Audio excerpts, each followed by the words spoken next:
Well, our exhortation as we come before God in confession. We read in Scripture Jesus say this, according to Mark chapter 9, verse 23. If you can believe, all things are possible to him who believes. Now, we should not underestimate those words. God meant them when he said them. Belief is powerful. But we also read this, James 2:19. You who believe there is one God, you do well. But even the demons believe and shudder.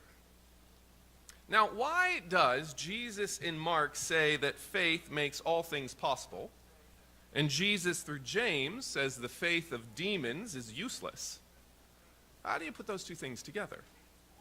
And to answer that question, Protestant reformers wrote into all their confessions about a concept called saving faith, to distinguish it simply from faith.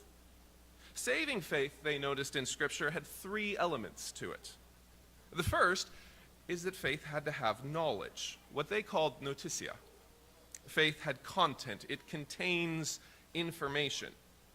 It's why we can say things like this, our faith teaches that, right? Or Jude says, contend earnestly for the faith that was once delivered to the saints, speaking about the content of it. But as we all know, faith is more than information.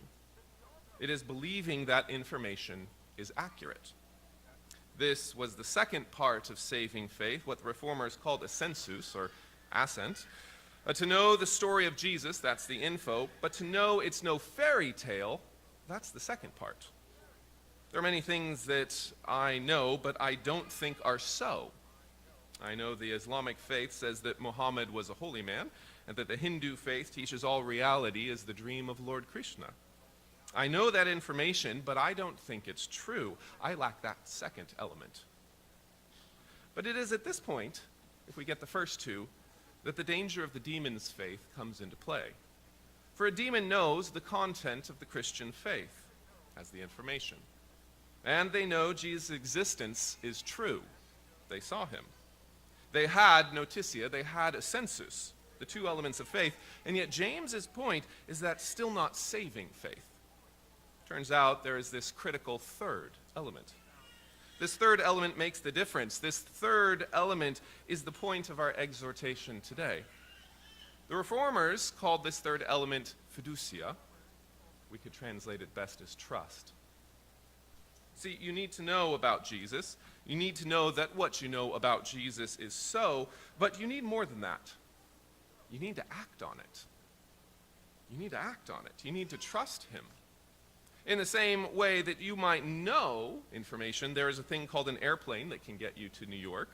And you might believe that that airplane actually got your sister and your father to New York, a census. But if you won't get on the plane yourself, all that knowledge and all that certainty that it got other people there isn't going to get you anywhere.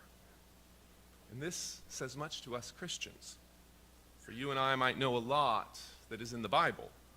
And you and I might believe that what we've read in the Bible is accurate. But have you and I, have we been acting on it? Have we been acting on it this week? And it turns out that makes all the difference. And this reminds us of our need to confess. So hear this from 1 John 1:8. If we say that we have no sin, we deceive ourselves, and the truth is not in us. So, let's be honest to our God. You are invited, if you are able, to kneel with us this morning. Come, let us worship and bow down. Kneel before the Lord our God, our Maker.